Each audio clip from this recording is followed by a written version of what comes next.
Docking request accepted.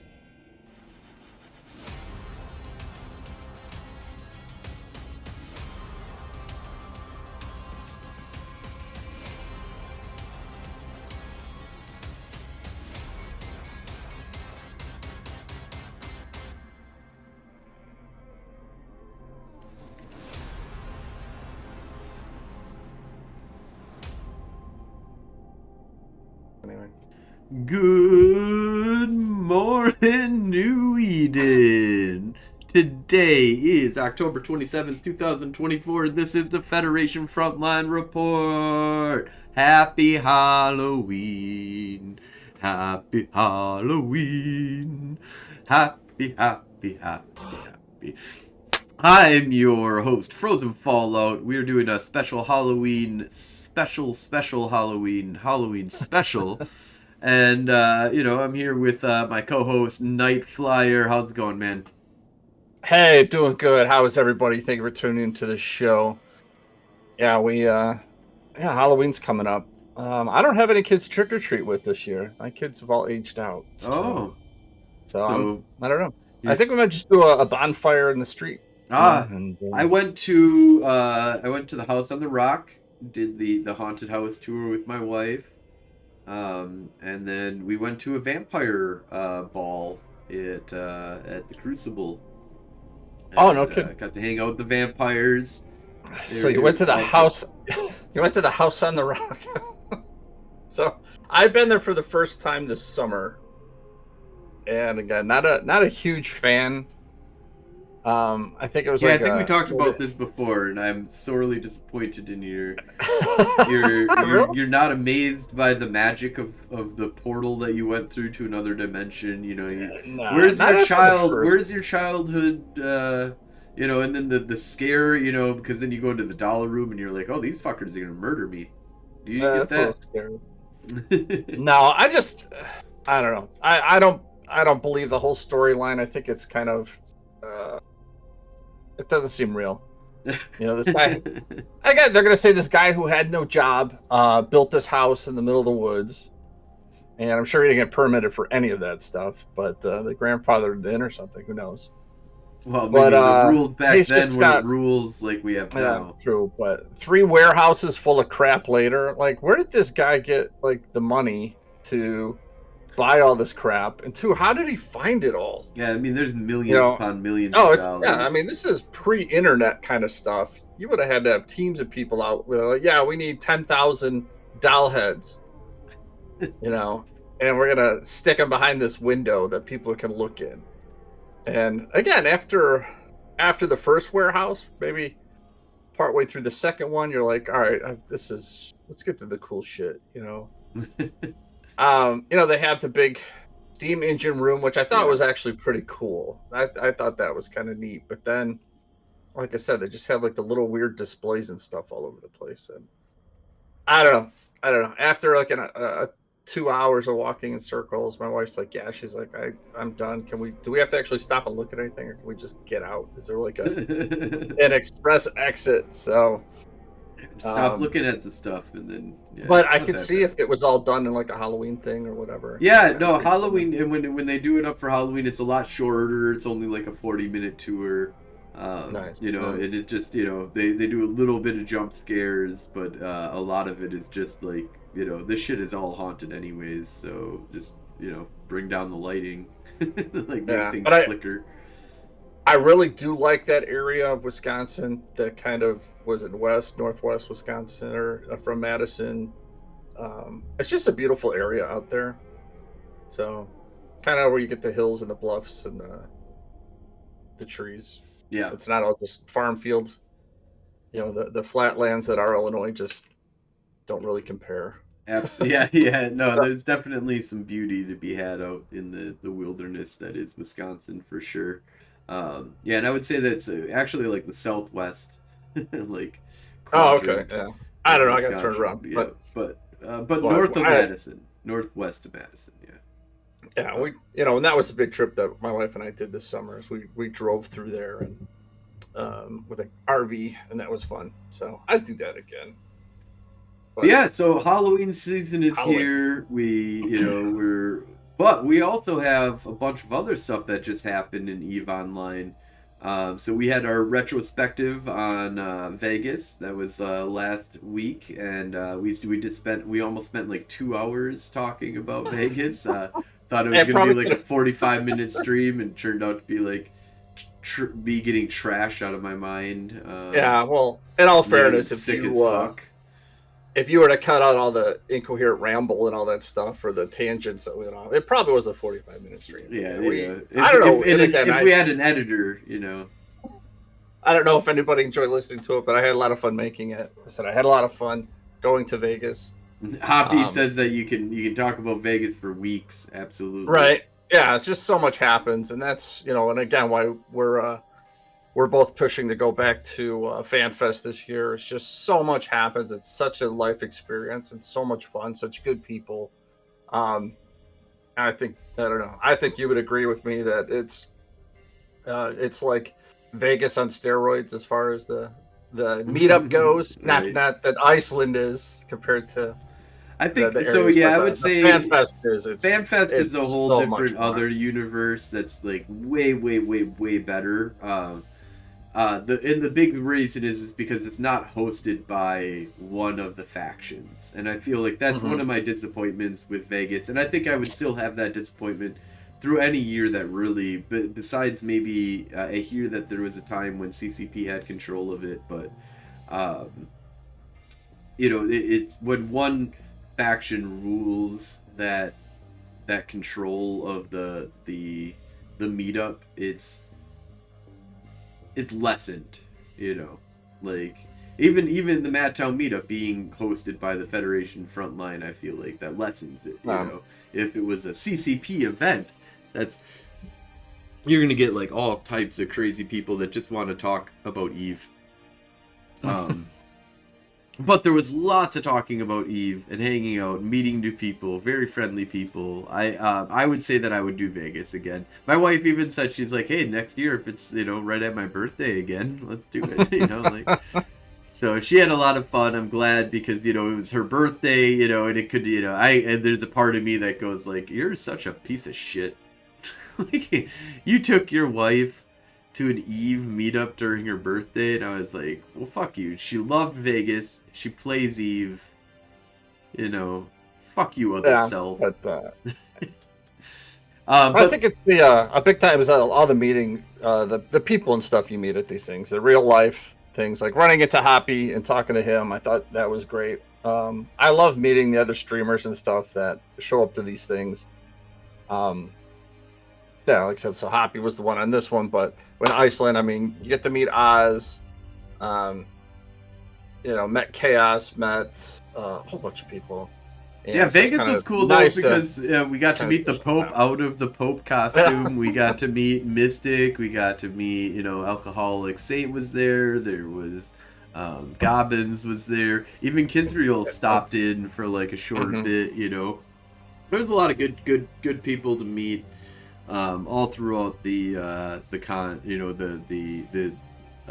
meetup. I would call it a meetup though. It's not like FanFest is FanFest. Yeah. I like FanFest is more of a celebration of everybody playing EVE, where meetup is just kind of, hey, we play in game, let's socialize, and we'll talk real world shit for a while. So, and that was pretty cool, which we did a lot of. I mean, you were super social. I kind of like took a back seat. Like I didn't get to talk to like CCP Swift at all, and you got like what 20 minutes of his time, like talking about stuff. And again, that's what I love this game. I love the aspects of it, and just try to get other people's point of views and the way they think of stuff. We talked to the one guy with Gobbins. We were talking about the skyhooks and the things like that, and again, he brought up some good points. Where like, well, they're taking away our robbing them, and they're like, and kind of his point is like, yeah, but these are new.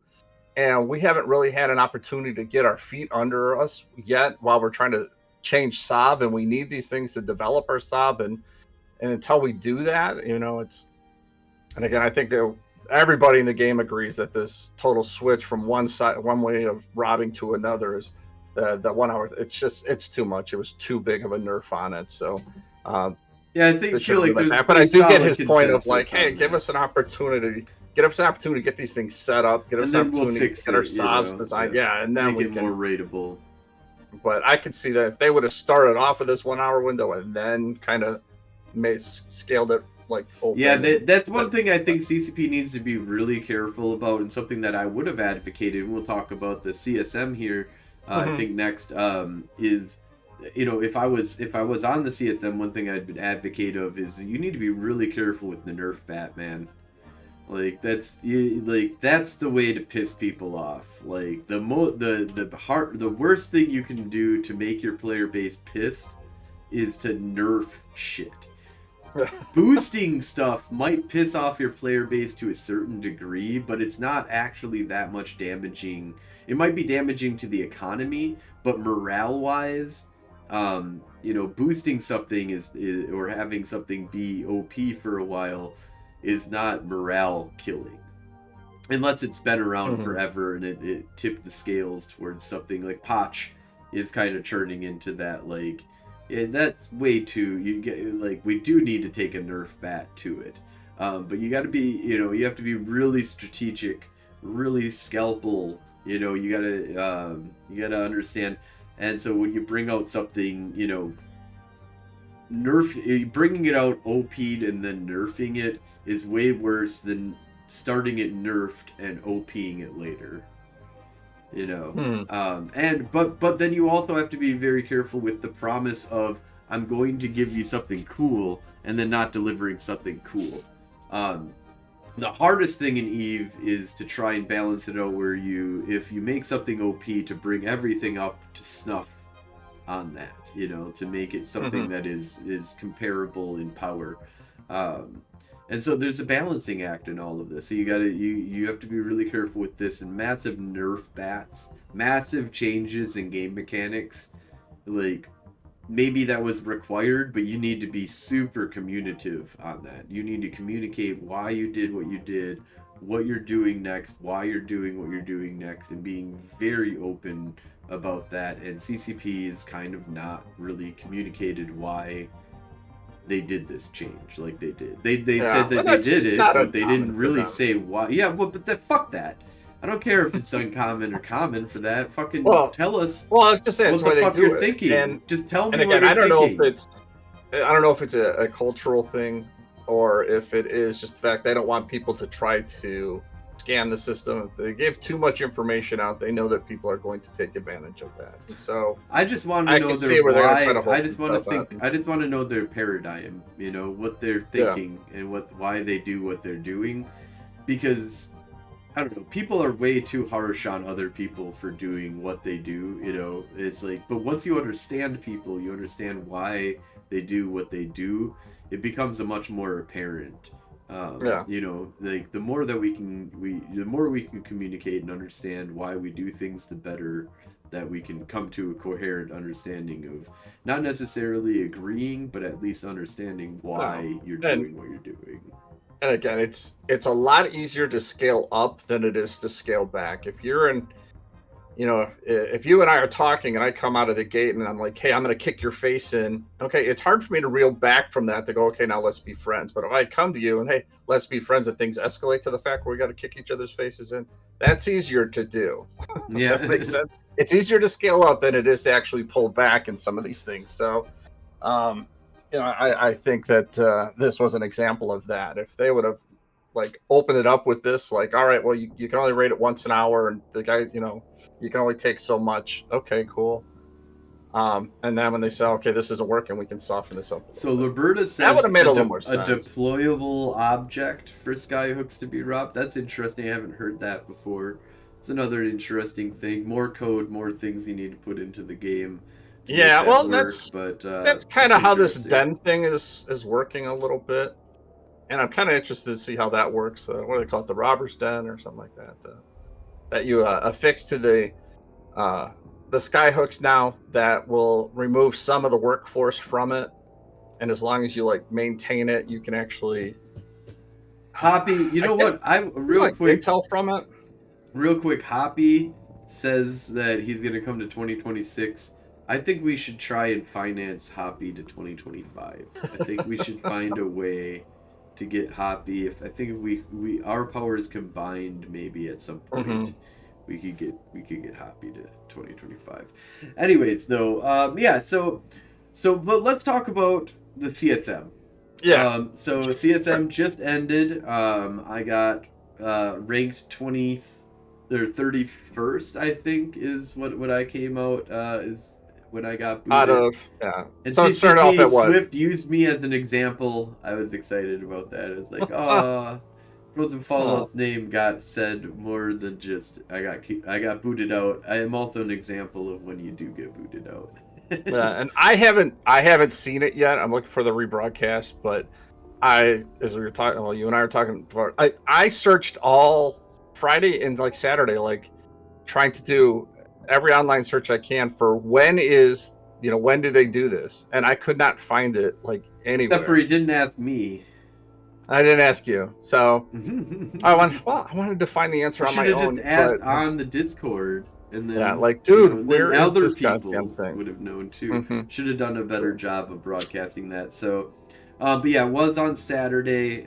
They did reveal, and there's like a better breakdown of where you are on ballots and stuff. And I was on a lot of ballots actually. I feel like I have to dig through the raw data more, but that's what I'm interested in. Limb here based upon like a name search that I did on some of the stuff that I kind of found was like maybe 1,000 ballots that I was on, which that makes me happy, got 159 or something like that votes before I got booted off, so I'm happy about that. I mean, that's not crazy, I'm no block level, just put me on the fucking ballot round one. Yeah, well, and that's interesting because you look at there's 7 incumbents. I think they all made it on, and the only one that's not a big block is Oz is a big block, but he was an incumbent, so maybe it's the 6. But he's kind of a big block. He's like a special big block. Liberta says he voted. I got 3 votes from Liberta. Awesome. Yeah, but other than Oz, the top 8 are all big block candidates. So, and again, it's not a surprise. It's just kind of the way it goes. Yeah, no, I wasn't. I mean, I was a super, super, super long shot. I was happy. The Caldari seemed to like me and stuff, and like one of my, of course, big competitions was Puke this year, and he got a chosen, by CCP, and made it inside the top 20, and so I had a much more of a snowball's chance in hell comparatively, so I'm glad that he got on.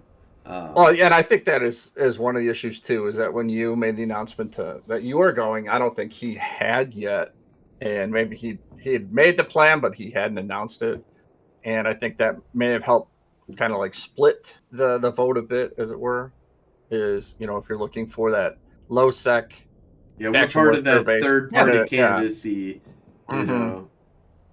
So, and and good for him. Like I said, we both flown with Young Puke. I don't dislike him. Like I said, I've got my issues with him, like like you may with anybody, but again, I will continue to fly with him if he, if and when they are doing, Galente faction warfare stuff again. So we'll see.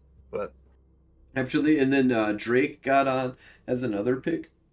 Yeah, that was pretty huge. That was awesome. Mick Fightmaster got on. He is a really cool guy. I really enjoyed my interview with him. So yeah, that interview is on YouTube. If you haven't seen it, go back and take a look. Kashal, who did a bunch of interviews, got like 15th place. And unfortunately, once he got picked once, I think it's hard for CCP to be like, okay, we have to, bring you back on second time, to kind of thing. But she did go up in how many votes that she did have comparatively. Now, we did have a general low vote count, it felt like, for this year. So, and I haven't seen all the raw numbers and stuff yet. I am looking forward to do that. But I want to talk to you specifically about your experience with running for the CSM. Like, I guess, what's your general overall feeling of the process of running for CSN? I think it's pretty good. I think that there's a bunch of Americans who don't understand how ranked choice voting works, and just people in general that don't know what ranked choice voting means. You don't get 10 votes per character. You get 1 vote, and it goes to one person. So just because they're on your ballot doesn't mean you're voting for them. You're looking for that number 1 spot on somebody's ballot. I think that voting should be in game.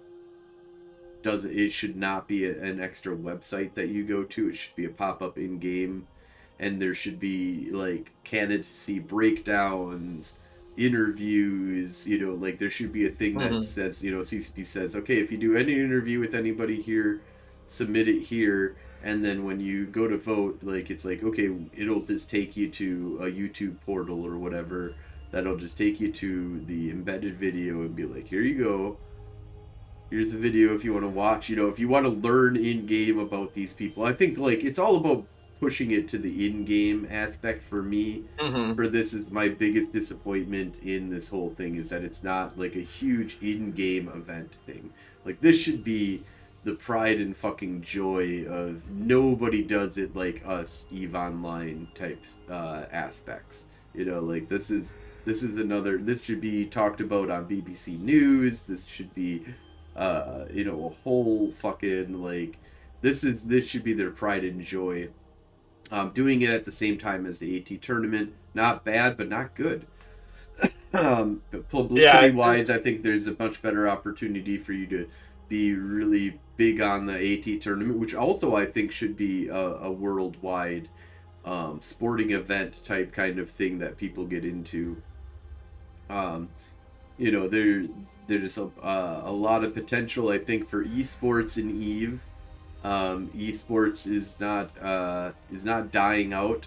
It's not it's not going bigger than regular sports, but it is pretty big. It's definitely not shrinking in popularity. Right. And so, but I think it might be getting a little spread out a little bit. But I think the publicity you could get from an election during election seasons, this was a great time, I think, to actually run their election. They just did it wrong with this should have been what EVE should have been talked about for everywhere in the world, is that there's a huge United States, and a bunch of other throughout the year that have been big elections that have been going on in the political world. You could have latched on to that vigor of do you want to be part of a video game that allows you to vote on representatives? You have achieved, which many countries still strive to achieve, which is democratic, a form of democracy. And I feel like the high sec voting block, is maybe, I would say, maybe underneath Oz at this point, but he's not really a high sec advocate. He's a economic advocate, and a great economic advocate at that. I'm glad he enjoys all that stuff, because not my thing, but I do watch his podcast quite often, or listen to his podcast. Just because I like that insight, and if he's telling you, hey, now it's time to sell Plex, if you got Plex, sell it, you might want to listen to him. So, instead of going on my own. Now you did, I guess, let's start off with the hard question here is, with all the interactions and stuff you did applying or running for the CSN, is there anything you would have done differently? I would have pushed probably harder at EVE Vegas and tried to be more of just running around, pushing myself into conversations, and be more of the I'm running blah blah blah blah blah, and trying to be more political, and more extra. I don't know why I went into more. I'm normally a very strong extrovert especially in those kind of situations. Like I loved FanFest because of that. Like I've really got to be an extrovert comfortably. Mm-hmm. And for some reason I was a little bit less. I mean, like I didn't even get to talk to. I should have just went up and talked to CCP Swift and just been more, like, because that's one of the Push things people out of your way. well, I mean, if you're going to try and be the big representative, of everybody, then if you're just a quiet in the corner, doesn't talk on, like I did say some stuff and I did some stuff and brought up some opinions to a small degree on the CSM Discord, but I feel like I should have done more of that. Like I should have, like if I'm going to be a representative, then I need to be forceful for my point of view. You don't need to be a dick. You don't need to be an asshole, but you need to be willing to like put yourself on the line where, okay, people might get mad at me because I just walked up and said, hey, hi, I'm Frozen Fallout. What are you guys doing? Hey, what's up? Just walk up to a random table. Maybe they'll get mad at me, but more than likely they won't. So, and if they do, then just bow out politely and be like, oh, I'm sorry. I didn't realize this is a private conversation or whatever, fuck you, who the fuck are you? But like they wouldn't have, that wouldn't have happened. I don't think. And that's kind of the thing. I think, yeah, that's what Happy said he was doing. Yeah. I think that's what we did with him. I think, yeah. Hey, you got a camera? Hey, I'm in front of the camera now. Yeah. So, and again, he lost all that footage. So, like I said, that's he's going to lose the Emmy on that. So, sorry. You lost the footage? How? You didn't? I think he was clearing out space or something, and oh no. Yeah. I got sent to the editing room floor. So rough, but that's okay. There'll be another time. But you seem to run, drunk and high. That seems to happen a lot at these things. Well, yeah. But, so you were running it from the get go, and we talked about this thing 2 years ago when the idea first kind of popped up. Or is that the idea of trying to put a message out there? And do you think you did a good job getting your message out there of what you want from this game? I think so to a certain degree. I think that there was a lot of success on, I talked to a lot of people. I changed some minds out there on a few different aspects of the, based upon what I was saying. People that, I feel like, we can work together and have discussions. I felt, I felt that there was a lot of people who agree little things is a really big important aspect of EVE. Better tutorials, better understanding of bringing in new players is very strong out there. So, I feel that we have a lot that I had in common with a lot of people. I reinforced a lot of that concept. Like I said, I'm not here to do a big expansion on faction warfare because that's already done. What we need is a big expansion on LoSec, is kind of the thing. And I think there is some ideas of that, but it's going to take another few years, to be honest. I think I'm going to have to get on the CSM to really push that. And it might not have anything to do with me pushing, but just eventually every area of the game gets touched. In 20 years, nothing has been untouched. Everything's been touched.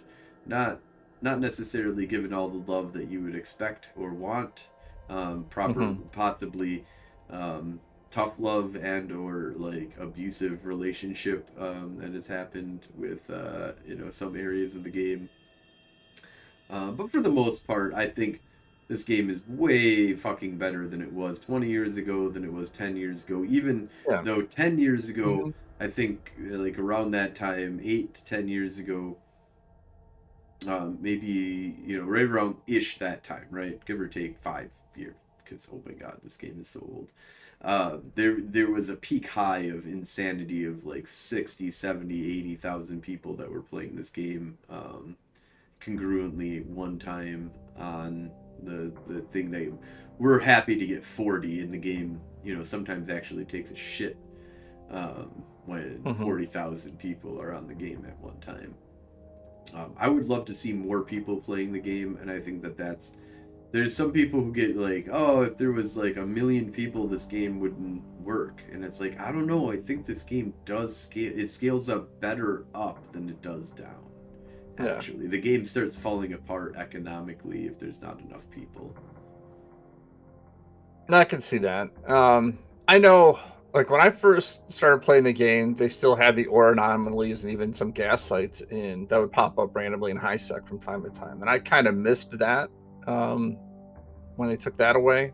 I liked the fact they were, even if they were smaller like sites, but if I knew if I could get, Amber, whatever that is, Jaspid sites, um, I could do a lot of my manufacturing without having to go to the market or rely on other people. And as a new player, I really appreciated that. And then when it was taken away, I was like, oh shit! Like, I don't know that I have the infrastructure to start mining in low sec to do this, nor do I have the skills to do it. So I would like to see some of that, even if they scaled it back a little bit. They made them smaller. Like, you're not going to get rich, harvesting these anomalies in high sec, and you probably shouldn't. I think if you're going to do anything like that in high sec, it should be minimal. It should be new player friendly. If you want to expand and grow, if you really want to make profit, risk reward, you're gonna have to go to low sec. You're gonna have to go to null sec or wormhole space or Potchville. You have to go to these more dangerous areas if you really. I mean, you got to push the envelope. But I still think one of the things that I'm of a belief of is that death should be a higher risk to reward factor. It's a high risk just to lose a ship in this game, and that's why one of the things I like about faction warfare, and I think that this actually has gone too far to the risk to reward ratio, is that you can come in with like a comet and accomplish a lot and have a high risk of death, low risk of losing a lot of money, because as soon as you do one plex, one offensive scout plex in a comet day one character, nets you a comet, right? Basically. And so, your risk to reward ratio is really high in the sense of you have a high reward, high likelihood of death, high likelihood of reward. And I like more of those type of things. I do think that rats should point. I think that there should be a little bit more consequences for going in, and the likelihood of death goes up. And I'm fine with that. But I think there needs to be more cheap ways of cheap death in this game. And I think low sec should facilitate cheap death. 0.0 should facilitate high, expensive death for more reward. There should be slightly more, well, not necessarily even more reward, different kind of reward, basically. I think low sec should almost be on par with 0.0, because although in 0.0 it should be more expensive of an item that you're using, but then you have to offset that is that you should be doing it, if you're doing the expensive item stuff, where you have to use a Marauder or a Carrier or a Dread or a Titan or a Super in order to accomplish a task inside of a PvE task, that you should offset that, which is already offsetted by the, you have sovereignty and, a super umbrella and, projection of being able to save these items before they get blown up. Where, okay, if I have 150 dreads, probably doesn't matter what item it is, I'll probably kill it likely before you can get there, but I have to put 50 dreads in, or 150 dreads into siege for 5 minutes. So now you can kill a bunch of dreads for whatever item. There's offsets and fights and battles and stuff like that can happen. It's all about getting shit undocked though. And then for those decisions to be made about how do we kill this, what's the risk to reward ratio, killing things, what's the risk to reward ratio of doing a PvE site. But I do think that owning space is a huge protection ball. That doesn't, just because it's 0.0 doesn't make it more dangerous than low sec. I think low sec is more dangerous than 0.0. But I think that the big distinction should be 0.0 should be where expensive ship happens, and expensive ships are put into outer space. And low sec is where we should have a bunch of cheap ships. Now, faction warfare facilitates that, but the rest of low sec is not very good for, you can do level 3 missions in a cheap ship, get a little bit better of a reward over a level 3 in high sec, but really there isn't cruiser content, T1 cruiser content in low sec. unless you're looking at faction warfare. And then there's a ton of T1 cruiser content for you to do. And I think we just need to spread that out. We need to have more cruiser content, cheap, very likely to die shit. Because everything should be about being cheap in low sec and being expensive in 0.0. 0.0 should be where like, oh, that's where you can make some money, but you're also likely to lose 45 billion ISK in one loss. You know? Yeah, like, true.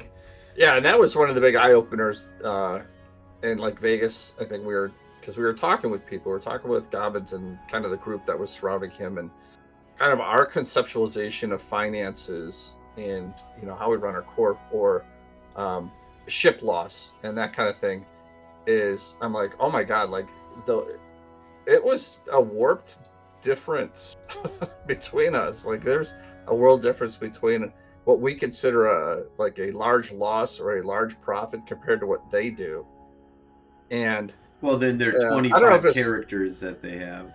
Yeah, and I think that but when you start looking at this game at kind of from the macro level that we were doing when we were talking game planning and all that stuff about the CSM stuff, is like what they think is good for the game is on a totally different scale than I think like what you and I play, and I don't know, the majority of the people that I play with. Well, we also play the different games. Like that's one of the things that's interesting is that CCP created a game that's a game upon a game upon a game in a game that's designed by games that is games on games. Like this is just there's so much different things to do, and this is why I've retired to faction warfare. I'm like retired from MEEP. I've been retired from MEEP pretty much since I came to back to faction warfare. And now what I do is, I just want to fight stuff. I just want to kill stuff and have fun.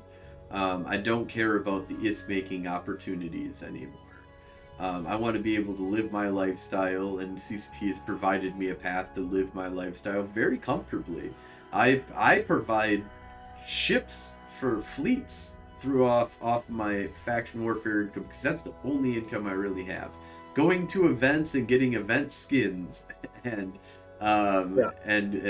faction warfare is my only, and I can afford to hand out, probably over the last year, 100 E&Is, hundreds of different ships that I have just given out to people, and I know I didn't get back or just got blown up because we're just going to go have fun. And I've done that at a certain level of loss, but mostly at a faction warfare income level,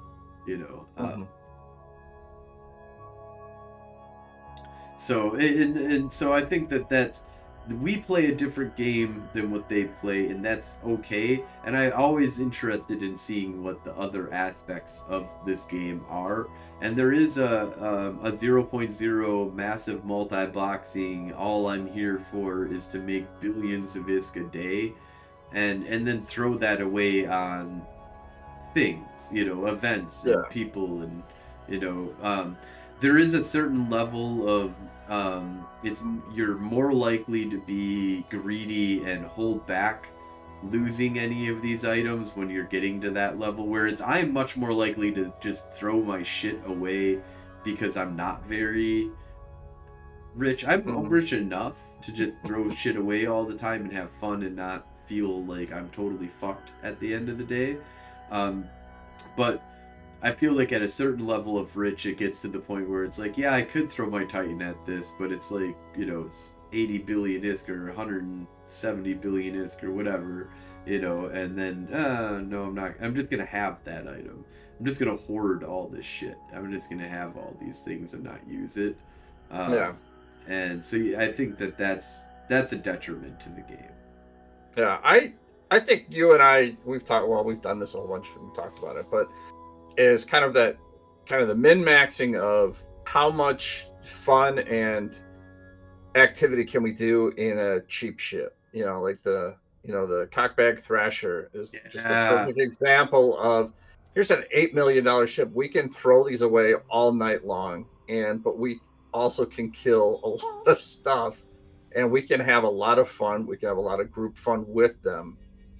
With that, and I enjoy that. Yeah, Wednesday night we had a lot of fun just in the beginning throwing Thrashers, at you know, a mix of corm and comet, or it was cormorants and condors, right? And so the condors are only worth like 2 million or whatever. So like, but it was like satisfying to be like, okay, we killed one, kill another one, kill another one, kill another one. Like, all right, we're losing shit, they're losing shit, but we're just going down. You know, took out a few of their comets and cormorants and got some destroyers, and they brought in some cruisers, and then we brought in some cruisers, and we smashed again, and then we did it again, and we just upshipped until I believe I got my final ship that I was in was a Brutix. You know, I was like, okay, I'm gonna throw the Brutix at it. Let's do it. I've been trying to fly a lot of the Courser just because I want to use like beam ships, just because of all the daily giveaways and stuff that are coming out. They're all kind of energy weapon associated stuff. So I'm like, I got 7 days left on this. You know, damage to laser or to energy turrets. I better use that up. So that's kind of where I'm at right now. But again, it's just been maxing that and having some fun with that stuff. Yeah, I love just being able to throw sub 100 million ISK ships around and not give a fuck.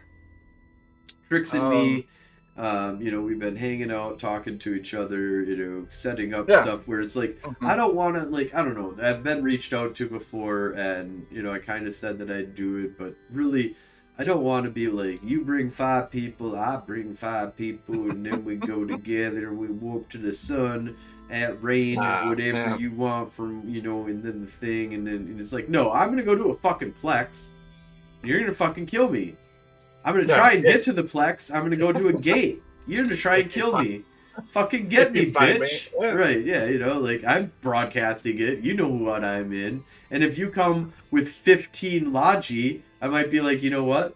Fuck you. And then we're just going to go dock up. We'll get in a small ship. We'll go do something else, you know? Like, there's plenty of shit for me to do. And I can go all the way down to a bunch of fucking frigates where we just don't even give a fuck that you caught somebody. Who cares? Fuck you. We're going to go accomplish other tasks.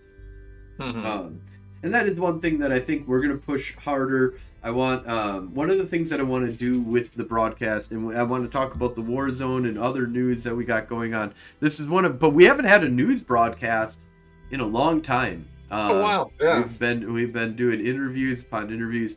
And so I kind of want to go to more of a daily show kind of setup, where we'll, you know, at the very least, we'll have like 15 minutes of news in the beginning. We'll sit down, talk about the weekly news about what's going on, and then go into the interview. Have the person hang out in the green room actually for a little bit and be like, you don't need to, you know, or maybe bring them on. It's like, you can come on and we'll talk the news together, or if you want to chill out in the green room, we'll bring you on for your interview. Either way, I think we could have a fun little time with that. So that's some changes that we're going to be bringing. I want to be a little bit more role play oriented, and a little bit more, I want to get some, especially with the new objectives that they're going to be releasing, and they keep on adding on to the objective system for the Gallente. I'm going to work on that. We're going to become a little bit more role play, a little bit more propaganda. You know, we love our Keldari brother, but also they are trying to destroy the world. Like just, you don't want to listen to the economics of a mega corporation. Join the Federation, believe in democracy, believe in freedom. Don't let the corporate overlords turn you into a drone. And that's all I'm saying. I mean, we've, you know, and I like the Minmatar fighting against the enslavement that they had and everything, but the tribal system, just not my thing. You know, the Amar religious system, not my thing. Mega corporations, not my thing. Freedom, truth, love, fucking the Federation. This is what we're about, you know. And if we have to kill you to make you understand, then that's what we will have to do. But we're doing it to save you, is what it comes down to. I'm going to save your, you know, we're not saving your soul. We're saving your, I'm saving you by shooting you in the face. So that's what we're going to do here on this show. So with the Federation Frontline and the Gallente Militia.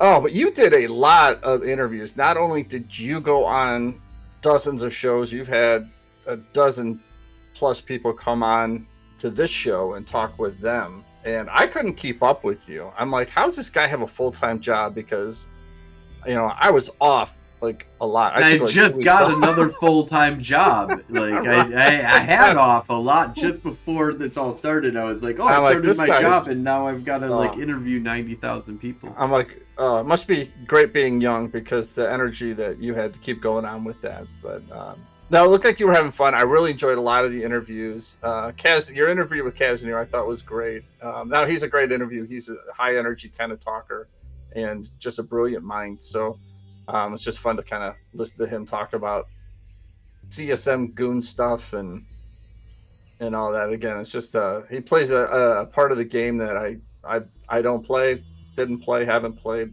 don't have an interest in playing at this time. So More like but Stellaris. I do appreciate it. Less Yeah. like EVE Online. Yeah.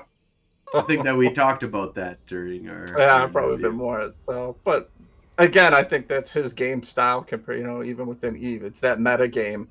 I have no doubt he spends just as much time outside the game, going over charts and talking with people about game plans as it is. That he actually would log into game and do anything. I bet he does it a lot more. I doubt he actually logs in or launches a ship into space at that level. But hey, to each his own. If you're having fun, you're having fun. But what do you say? Ghosty Gaming. Yeah, it's faction over faction first. That's Ghosty Gaming. Yeah, I know. He was doing faction warfare for a while and got out of it. And I didn't understand his I don't know if he fully didn't grasp what faction warfare was for a little bit. Like, why are you shooting me? Because you're in faction warfare, dude. Like, no, that's what we do. Other things that have been going on. The Alliance tournament just ended. Tuskers are the winner. Second place goes to what was it? Honor, Truth, Light. Yes, Truth, Honor. It's one of those. It's those 3 words. The one thing that I don't like about the Alliance tournament is that so many of these groups don't go by their known name. It's an amalgamation of groups trying to this is our alliance tournament alliance, and it's it would be if all of a sudden there would be oh, we're gonna have all the states compete in the Super Bowl, and all of a sudden there's Wisconsin Montano is playing in the final of the United States Super Bowl or whatever. It's who? It's we're an amalgamation of the Packers and some other team or whatever. The Packers and the Bears, what? Yeah, I think they made that change because you could hire mercenaries and stuff now, or you didn't actually have to have people that were truly in your alliance to be on your alliance team. So I think that just kind of opened the door for them to change the names and stuff. But I don't know that I watched this tournament as much as I did the last one. But I did watch this one quite a bit. The meta really used to a lot of Armageddons and things like that. A lot of Damis. A lot of Dami. Dami won every time. Every time a Dami was field, the team won. They did, especially the triple Dami fleet. I was like, holy. Yep, triple Dami, and they had a point. So if you had the same ship, you had it cost more points for each time that you had the same ship. So 3 of the same ship is a lot more expensive than 3. If you had the Dami, Armageddon, and a APOC, that would be way cheaper than having a Dami. Yeah. But Dami is synergies, I thought it was interesting. I think the last time they did this, and I think I talked about this with Alec too, is that they seem to break down the teams a little bit more. I don't have a great concept of fleet builds and that kind of stuff. Why would you have 3 I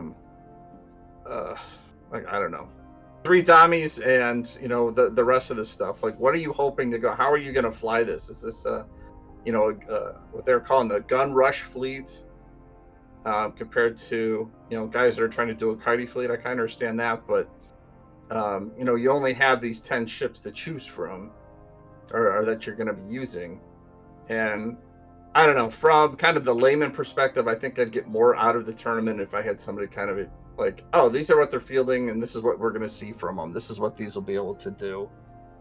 But me trying to grasp their concepts of like, okay, why are they fleeting, the squalls? Why do they have like 2 squalls? Like, I mean, I know they're cheaper, and I know they can put out some DPS, but I mean, really, is it worth it?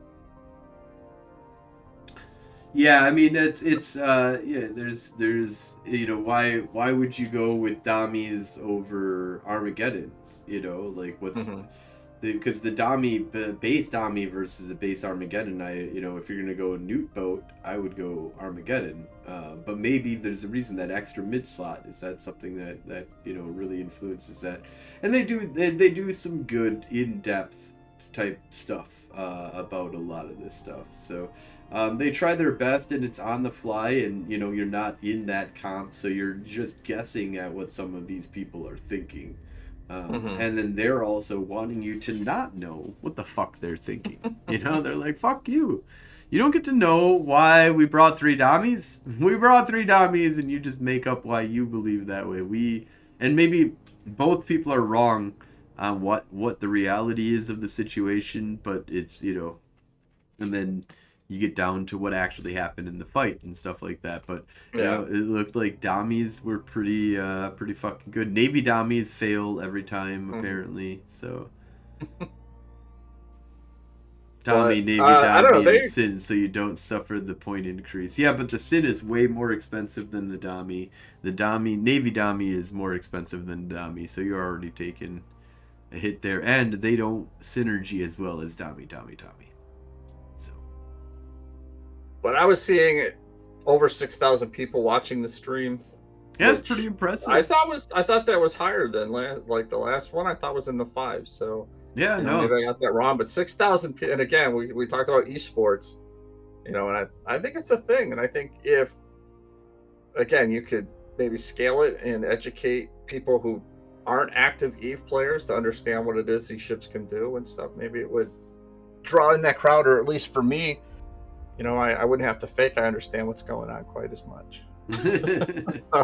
But I enjoy it. I think they do a great job. I just, from a personal standpoint, would like to see it expand a little bit more. I remember when who's the Dallas quarterback? Romy. Anyway, they brought him into the booth after he retired, and he was like, "Oh, see, look at this setup and look how they go." And I'm like, "Oh, I appreciate that," because I always wonder, what is it that the quarterbacks are looking for? I mean, I understand football and reading defenses, but when he can stop a film and go, "Yeah, this is what that quarterback is seeing, and this is what he's thinking, and this is what he's looking for," and you're like, "Oh shit, that's like an aspect to the game I never, really get just watching football. The play goes, throw, catch, whatever, it's cool." And this, I think, is kind of the same thing. You're undocking ships, and they're shooting each other, and some blow up and some don't. And I think I have a little bit more, explanation to the layman. I think would, assist a lower level of skilled viewer on that. And I think I would appreciate that. But no, absolutely. One thing I do want to make sure that we talk about before we wrap things on up here is that look at this fucking map here. 46 systems in the Caldari's hands, 44 in the Gallente. We're basically split the war zone 50-50. Onaseekin will be falling soon. Devon is likely to follow after that.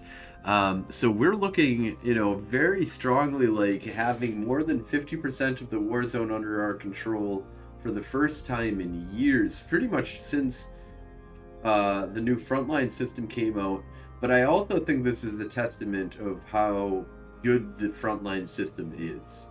I think this is working well. I also think the Pirates insurgencies have had some impact on this. Yep. And moving pirate insurgencies to be frontline focused is better. It's not 100%, but it is a focus on frontline systems. I think that's good. I think, Hey Dealey's Fleet and Aboon all were under major threat because of an insurgency that happened. It spiced things up for a little while, but then it went away. It wasn't wasn't like there was a permanent destruction to our lifestyle. It was just a disturbance in the force, and that went really well, I think. And so yeah, everything's looking really good in the war zone right now. We need to take Onasikin so we can finally connect Pinacasto The north and the Aboon. south. Yep, Yeah. the north and the south will finally be united underneath the Galente control, and it is a northern push.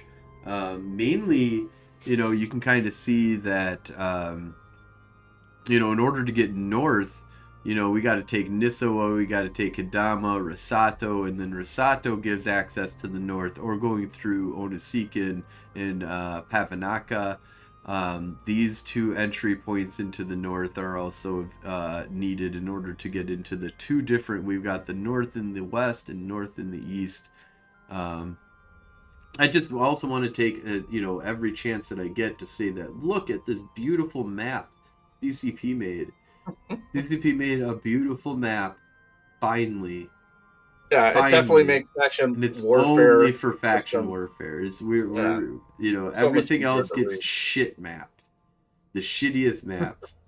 Like, this is the best map. This is better than Dotland, way better than Dotland.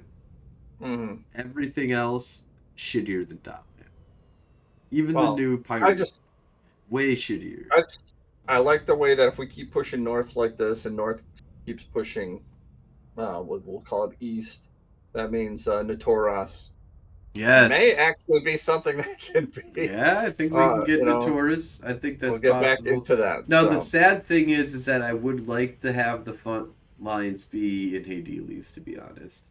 As I have noticed, logistics person, I just, if I could just undock from Hades and get into a fight, that's what I prefer.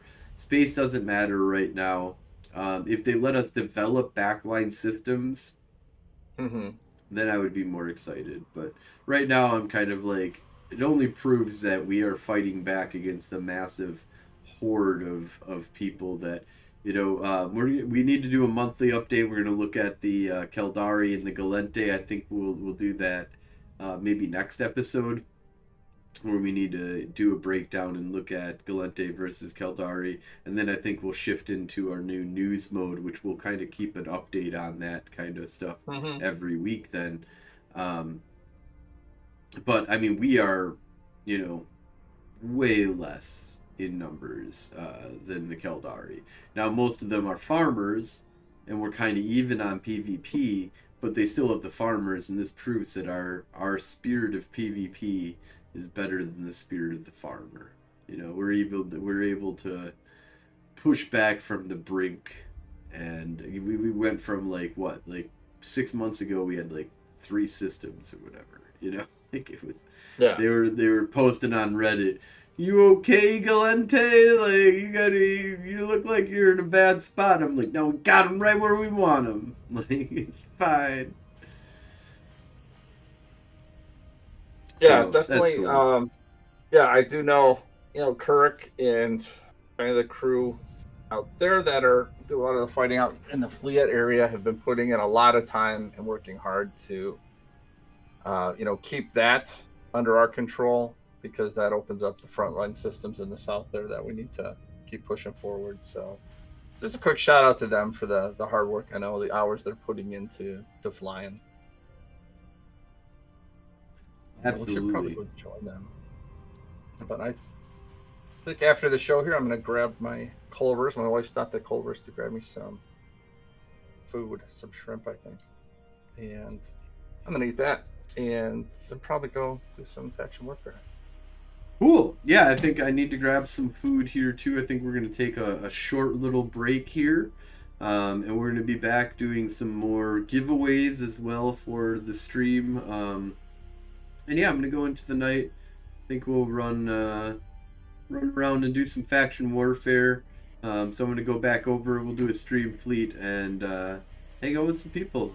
So thank you all for watching. Thank you for listening, and thank you, Nightflyer, for coming on and doing co-hosting. Have a Oh, absolutely. great night. Hey, good night, everybody.